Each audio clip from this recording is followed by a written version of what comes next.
In every corner of our world, there are families who strive to create a better life for themselves, yet face unimaginable challenges. This is a story of resilience, hope, and the extraordinary power of community. For many, waking up each day is not just about facing the sunrise, it is about confronting uncertainty. For Tatay Dominador, who fights alone in life. Hello po, good afternoon po. May tanong lang po kami. Pwede niyo po bang sabihin sa amin yung family background niyo po at yung sa pamumuhay niyo? Wala po ng trabaho. Nag-iisa na po ako. Paano niyo po minamanage yung mga bayarin niyo po? Ay, yung may-ari ng bahay ang nagbibigay sa akin. Saan po kayo makikipin? Diyan po sa 85, bangkay po ng bahay yung pamangkin ko. So, meron pa po bang ibang tumutulong sa inyo bukod sa government or sa inyo po, ganun? Wala, minsan yung kapitbahay, nagbibigay yung bigay. Okay. Nakaka-receive po ba kayo ng tulong o suporta galing sa government ng program po ito? Ngayon, may pagkakataon, bibigay sila ng sa inyo. Nagkukulang po ba kayo sa mga pang-araw-araw na pangangailangan nyo? Tayo, minsan walang ulam. Kanin lang, minsan walang bigay. What I can say about the situation of the two people we talked to yesterday. They said that they are having a hard time in life, especially financially.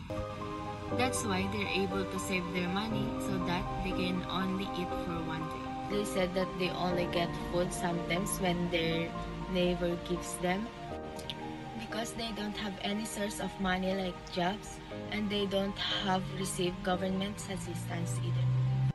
That's why the little things we gave to them is a big help to the two people because it will also help them in their daily life. So, ano po yung mga malalaking paghihirap or challenges po na naranasan nyo po dahil po sa pagkukulang sa financial? Mula yung wala na po ang trabaho, dati may trabaho. Siyempre, may edad lang pa lang.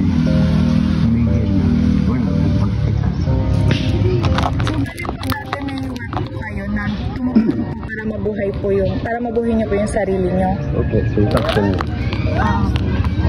Based on our interview is that they don't have anything or their daily financial budget is not enough, that sometimes they don't eat properly in a day, and that's because of the lacks and poverty that they are experiencing now is given to us by God so that they can be part of this program where we can learn and help them in the challenges of their lives. So, ano po yung personal wish niyo po or hiling niyo po and expectation niyo po sa buhay?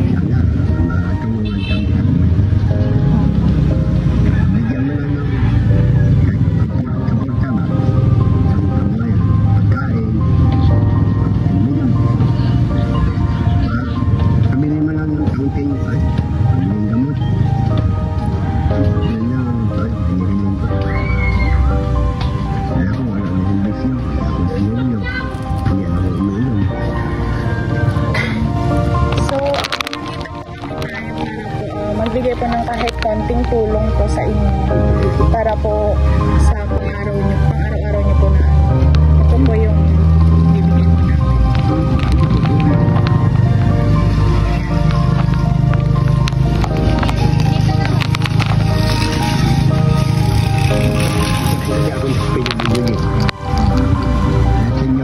Wala po kayong anak?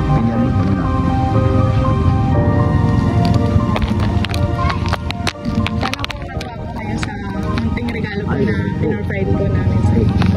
Ito at nga, kami nito may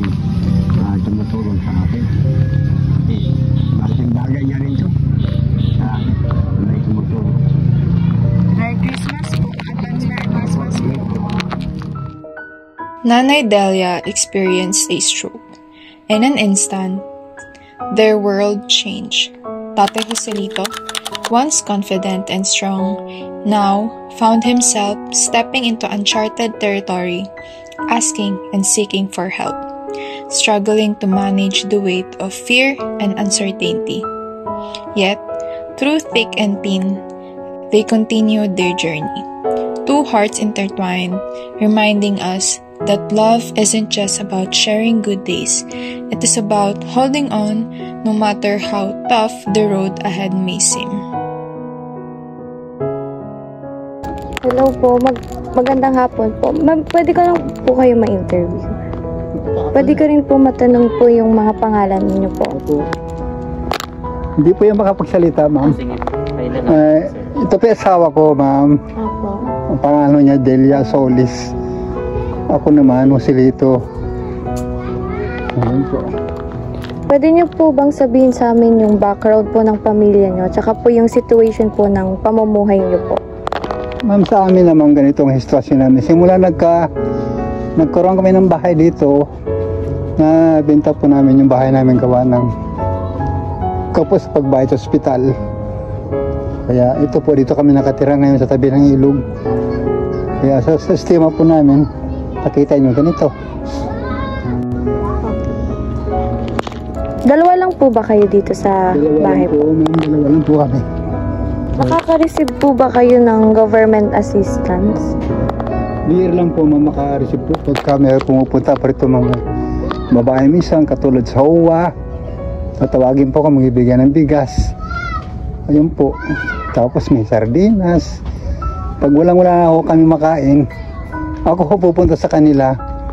Bibigyan naman din ako ng bigas at saka magbibigay ng pambiling sardinas. Ayun po ang inaabot sa amin dito. Anong mga mapagkukunan pa po o suporta yung nakakatulong po sa pamilya niyo? Wala akong pagkukunan kasi ngayon wala na akong trabaho matagal na. Pangalawa po, nagkasakit ako. Medyo inalas ko na po yung oxygen sa katawan ko. Nagkasakit din po ako, hindi nyo manahalata, ma'am. Yung inahabol ang hininga ko. Ano pa lang, ma'am, 3 buwan pa lang ito. Tapos sa ba yung gamutan. 3 ospital na puntahan ko, ma'am. Center, Korean, tapos ito sa may 13, anong tawag naman, Aguinaldo. Doon pa ako ginamot. Sa tingin niyo po, ano pa po yung mga mapagkukunan na kulang pa po sa inyo? Talaga wala akong makunang pera, ma'am. Ganitong sistema. Akin lang pag wala na talagang mahingian po, ma'am. Nung malapit ako sa kaibigan ko, katulad niyan kanina, bago ako makabili ng gamot, nung makabili akong gamot, pumunta ako dun sa kakilala ko at kilala kami na dinala ako sa ospital, binigyan ko pambiling gamot. Kaya nakabili pa ako ng Katol at saka yung tigalawang amlodipine, 2 losartan, kaya dala-dala ko po ngayon. Kaya po nagkita tayo doon ngayon. Mga kinakain, ganyan. Wala kasi, ma'am, talagang mahawakan akong pera na kasi nagkasakit na rin ako. Wala po talagang sumusuporta. The first question concerns their living arrangements and family history. Families in both interviews are impoverished and do not receive financial support. Support system are the focus of the second interviews. Due to their lack of support networks, both respondents occasionally express their want for financial assistance to purchase food or to buy medicine. Ano po yung pinakamalaking hamon po yung hinarap niyo po ngayon sa buhay po? Ito, ma'am, na medyo nakakaraos po, kahit papaano po konti, nakakaraos, pero hirap din po talaga sa pagkain na katulad yan. Gusto kong bumili ng mga gatas o kape, asukal, o magkaroon kami ng pera kahit konti. Kaya na lang nagkaroon ako ng 150 pesos lang. Kaya nabili ko po ng Katol, gamot. Kung sa pag-ulam-ulam talaga hirap po. Yung pa kayang mga sari-sardinas. Paano niyo po nasusurvive po yung pang-araw-araw po? Minsan talaga wala talaga. Pag wala naman talaga makain, talagang malapit pa ako sa kanina, pahingi naman dyan, ganyan. Wala kami makain ng asawa ko. Yung magbigay po sa akin kahit po pa paano. Ano po yung mga personal na kagustuhan po or mga inaasahan po ninyo sa kabila po ng hamon ng buhay po ninyo? Kahit na mo sana meron akong nahawakan na pera, para ho mo makakuha na kami sa survive sa panggasto. Tulad yan, wala kang panggatas mo o pangkape ko, asukal. Pag kailangan ko bumili ng ganito, wala akong makuha. Nangihingi na lang ako sa mga ganito ganyan. Ako nga po nahiya, pero yun na po, tinitiis ko lang talaga. Talagang hirap po. People living in an underdeveloped or informal communities may feel marginalized, both in terms of social status and access to opportunities. From an emotional and psychological perspective, residents' poverty can also take a toll on individuals and families. Living in an environment of uncertainty where one's home is not secure and basic needs or services are lacking can lead to stress, insecurity, and also can diminish sense of well-being. The lack of space and stable or supportive living space affect mental health, individuals' health, social cohesion, and the overall quality of life. Reflections on poverty had led me to a profound understanding of the interconnectedness of our society. The well-being of individuals living in poverty is not simply a matter of charity or social responsibility, but a reflection of the health and stability of the entire community. Addressing poverty requires a systematic approach that tackles the root causes of inequality and provides opportunities for all individuals. My reflection about the interview is we have many challenges in life and not everyone goes through the same thing in life. So we should still be thankful because somehow we are lucky because we have a family and we can eat 3 times a day. Because of what we've talked about, he is alone and no one is there to help him. Only if he waits for someone to help him. Ano po yung hiling niyo ngayong mag-December? Sana itong December, mabigyan ng sana ko ng Panginoon na kahit naman panggastos man lang na kinasabi ko po sa inyo, kita nyo ba wala mang asukal, kape o gatas pang inom niya, nangihingi na lang ako dyan sa tabi sa mga kaibigan ko. Pero tinawag sarili ko kahit na ito lang makakain ako kahit hindi na. Kumakain naman ako, pinipilit ko lang. May sakit din ako. Kaya ito, naramdaman ko talagang sakit. Ano ako sa patalim. Kinakapitan ko yung kakayanan ko na pinipilit ko lang. So, meron po kaming konting regalo po sa inyo.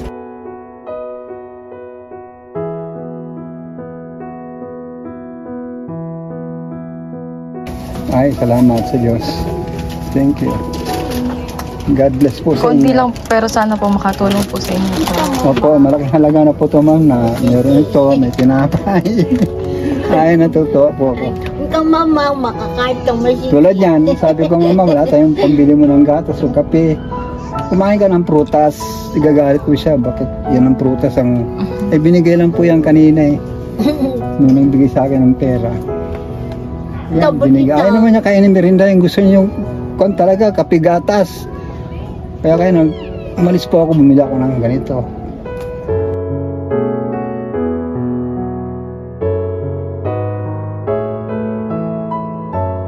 God bless you. Merry Christmas po! Merry Christmas po sa inyo. God bless po.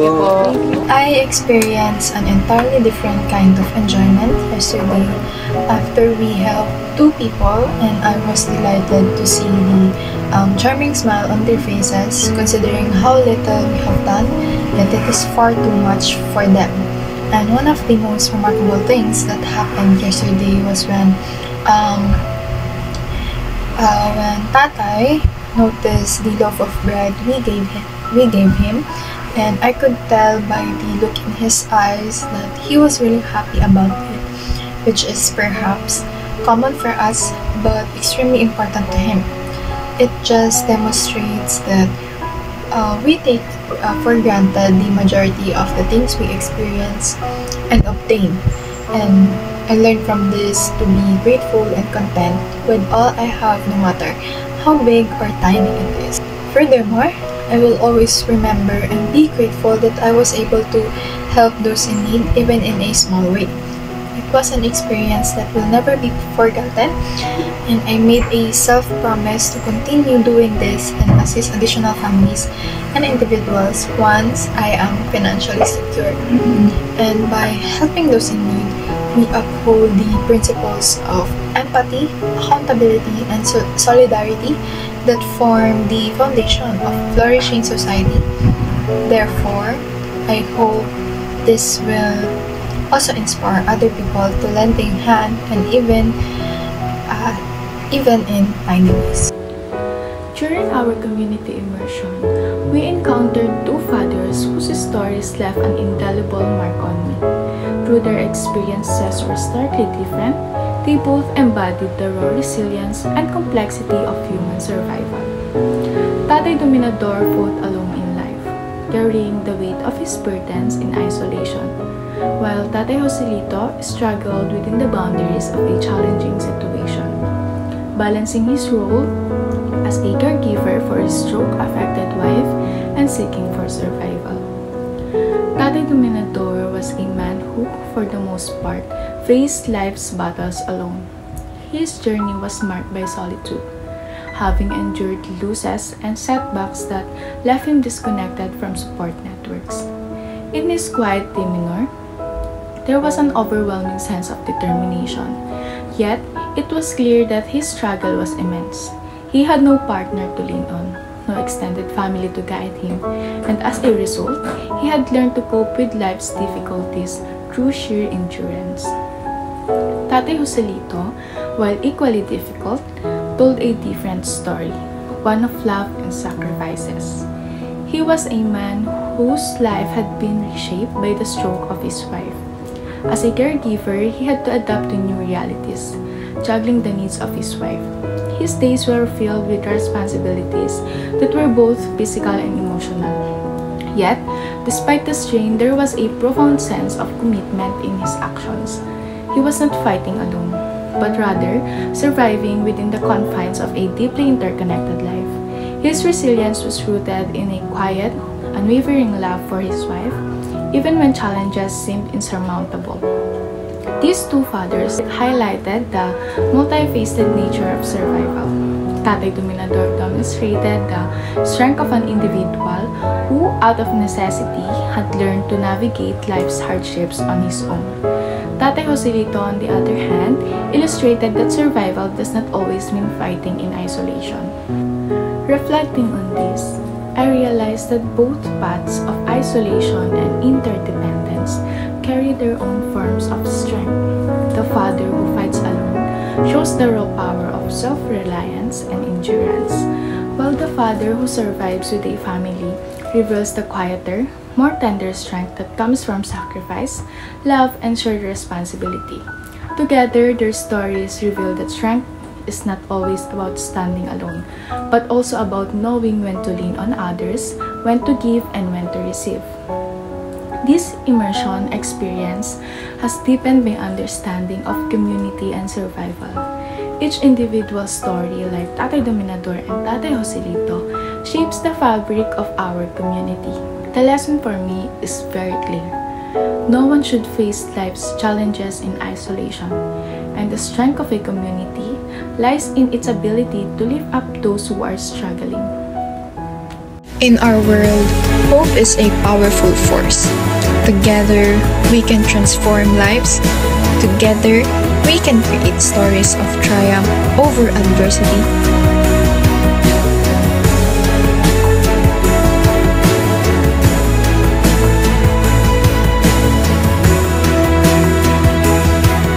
Through the support of kind-hearted individuals, families like them will receive not just essentials, but also hope. Every loaf of bread or any small help becomes a symbol of care and compassion.